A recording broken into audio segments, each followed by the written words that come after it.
Guys രാവിലെ തന്നെ കുളിച്ച് കുറിയും തൊട്ട് അയാബൂസിന്റെ ചാവി എടുത്ത് നമ്മളങ്ങനെ നേരെ കടിയിക്ക്. ഇങ്ങനെയൊക്കെയാണ് നമ്മളൊരു ദിവസം കണ്ടോക്കി. റീലും റിയലും തമ്മിൽ നല്ല മാറ്റമുണ്ട്. എപ്പോഴും ഇങ്ങനെ കറങ്ങി നടക്കൽ മാത്രമല്ല, വെക്കേഷൻ ആയതുകൊണ്ട് നമ്മളെ അക്കന്മാരൊക്കെ അങ്ങാടിയിലുണ്ട് കേട്ടോ. അതും കഴിഞ്ഞ് നമ്മളങ്ങനെ നേരെ കടിയിലെത്തി. ഇതാണ് നമ്മളെ സാമ്രാജ്യം റാസ് ഫാബ്രിക്കേഷൻ. ഇതിന് ഇൻസ്റ്റായിട്ട് ഞാൻ മെൻഷൻ ചെയ്യട്ടോ. എല്ലാവിധ വർക്കുകളും നമ്മൾ എടുത്ത് കൊടുക്കുന്നുണ്ട്. അങ്ങനെ നമ്മളങ്ങനെ കടയും തുറന്ന് ഒരു ചൂലെടുത്ത് കടയും കടന്റെ പരിസരമൊക്കെ ഒന്ന് വൃത്തിയാക്കി. അതും കഴിഞ്ഞ് ടാപ്പും കാര്യങ്ങളൊക്കെ എടുത്ത് നമ്മളങ്ങനെ വർക്ക് എടുക്കുന്ന സൈറ്റിക്ക്. ഓൾറെഡി നമ്മളെ വർക്ക് നടന്നുകൊണ്ടിരിക്കുന്ന സൈറ്റാണ്. ഇവിടെ ഇനി അല്ലറ ഇല്ലറ ഫിനിഷിംഗ് വർക്കും കാര്യങ്ങളൊക്കെ ഉണ്ട്. അപ്പോൾ കുറച്ചും കൂടി അളവും കാര്യങ്ങളൊക്കെ എടുത്തിട്ട് അതൊന്ന് സെറ്റ് ആക്കാണ്ട്. റീലും കണ്ടുപോലും വെറും തണ്ടിയടക്കലാണെന്ന് വിലയിരുത്തുന്ന കുറച്ച് ആൾക്കാരോട് പറയാനുള്ളത് ഇതിന്റെ മുന്നിൽ ഇങ്ങനത്തെ കുറെ കഷ്ടപ്പാടുകളുണ്ട് കേട്ടോ.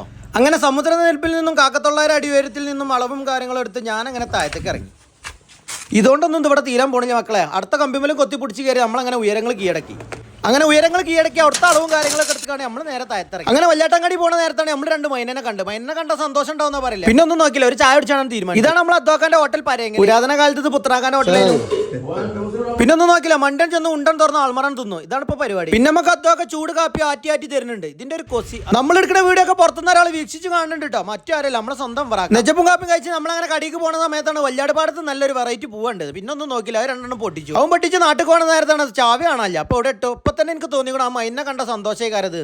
പിന്നെ പുല്ലിൽ കുറെ നേരം തെരഞ്ഞ് എവിടെയും എന്റെ കണ്ണിലൊക്കെ കണ്ടു കിട്ടി. നമ്മളിപ്പോ ചാവി തരാൻ കൂടി ആൾക്ക് ഞാൻ ഷേക്കാന്റെ കൊടുത്ത് നമ്മളങ്ങനെ നേരെ നാട്ടിക്ക്. ഫോണിൽ ബാലൻസ് കഴിഞ്ഞോണ്ട് തന്നെ അല്ലമ്മയുള്ള ഉമ്മറാക്കാന്റെ പീടി ഇറങ്ങിക്കാണ്ട് ഞാൻ ആ പൂവും കൊടുത്ത് കണ്ടു. ഒരു മുട്ടായും വേണം, ഒരു റീചാർജും വേണം. അതും കഴിഞ്ഞ് കടി പോയിക്കാണ്ട് കുറച്ച് ബില്ലും കാര്യങ്ങളും നോക്കുന്ന സമയത്താണ് വാട്സപ്പിൽ അഫ്സലിന്റെ ഒരു മെസ്സേജ്.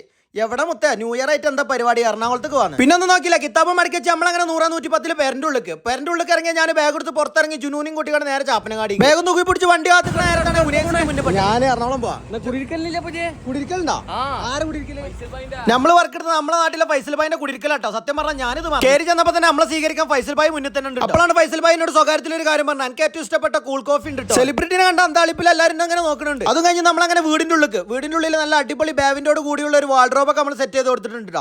റാസ് ഫാബ്രിക്കേഷൻ എന്ന് പറഞ്ഞ ഇൻസ്റ്റയിൽ ഇതിന്റെ വീഡിയോ. അതും കഴിഞ്ഞ് താഴത്തിറങ്ങിയപ്പോഴാണ് ഫൈസൽ ഭായിന്റെ അനിയൻ ഫാസിൽ ഭായി നമ്മളോട് ഫുഡ് കഴിക്കാൻ. അപ്പോൾ അവിടെ നമ്മളെ സമീർ ഭായി പിന്നെ ഞാനും നേസാ ടേബിളിൽ ഇരുന്ന് കണ്ട് വിഭവസമൃദ്ധമായ ഒരുപാട് ഫുഡുകൾ ഉണ്ടായിരുന്നു. ഞാൻ ഡയറ്റ് ആയതുകൊണ്ട് എനിക്ക് കുറെ സലാഡ് കിട്ടുന്നു. അങ്ങനെ സലാഡും കഴിച്ച് ഞാൻ എന്ത് ചെയ്തു, അവിടെ നീച്ചു. കജ്ജുമോറും കേക്ക് എന്റെ മുന്നിൽ നല്ലൊരു പല്ലുകുത്തിമൊരു സാധനം കുത്തിക്കാണ്ട് എന്റെ തൊള്ളിക്ക് വെച്ചു. എന്താ എന്റെ പേര് മിക്കി മത്തായിരുന്നു. നല്ല ടേസ്റ്റ് ഉള്ള സാധനം. അപ്പോൾ ഒരാൾ ചക്കരക്കട്ട ഇറങ്ങാൻ തൊള്ളിക്ക് ഒരു സാധനം ഇടുന്നു. വിഭവസമൃദ്ധമായ ഫുഡ് അടിക്ക് ശേഷം ഞാൻ അവിടെ നിന്ന് ഇറങ്ങി ചങ്കിനും കൂട്ടി ചങ്കുവെട്ടിക്ക്. അങ്ങനെ അവിടെ നിന്നും തിരക്കേറിയ KSRTC ഞാൻ അങ്ങനെ എറണാകുളത്തിന്റെ മണ്ണിലേക്ക്. പുറത്തെ കാഴ്ചകളെ കണ്ടപ്പോൾ കുന്നംകുളത്തിയപ്പോൾ നമുക്ക് സീറ്റ് ഇട്ടിട്ടുണ്ട്. അങ്ങനെ തിരക്കില്ലാത്ത പാലിയേക്കര ടോളും കടന്ന് നമ്മളങ്ങനെ ചാലക്കുടിയ മണ്ണിലേക്ക്. അപ്പൊ അവിടുന്ന് ഒരു ചങ്ങാനും കിട്ടി. പിന്നെ ഒന്നും നോക്കില്ല, മിന്നി കത്തണ ലൈറ്റും കണ്ട് 100-110 KSRTC ആലുവ. ന്യൂ ഇയർ അനുബന്ധിച്ച് ബസ്സിൽ ഭയങ്കര തിരക്കായതുകൊണ്ട് തന്നെ ഞാൻ അവിടെ നിന്ന് ഇറങ്ങി നേരെ മെട്രോ കയറി. അവിടുന്ന് നേരെ MG റോഡ് പോയിട്ടുണ്ടെങ്കിൽ അഫ്സലിന്റെ അടുത്ത്. അങ്ങനെ മെട്രോയിൽ ഒരു ഡൊണേഷൻ കൊടുത്ത് പുറത്തിറങ്ങിയപ്പോൾ അജ്മൽ ടിക്കറ്റ് ആയിട്ട് വന്നു. പിന്നെ ആ ടിക്കറ്റ് സ്കാൻ ചെയ്ത് നേരെ അങ്ങനെ മെട്രോന്റെ ഉള്ളിൽ ഇരിക്കാളോയില്ല. അപ്പോൾ നമ്മൾ MG റോഡ് എത്തിയിട്ടുണ്ട്. പിന്നെ ട്രെയിനിന് ചാടി ഇറങ്ങി. അങ്ങനെ പുറത്തേക്കുള്ള വഴിയും തരും ഞാൻ അങ്ങനെ പുറത്തേക്ക്. ഇനി ബാക്കി കഥ ഞാൻ നാളെ പറഞ്ഞു കേട്ടോ. Okay, by.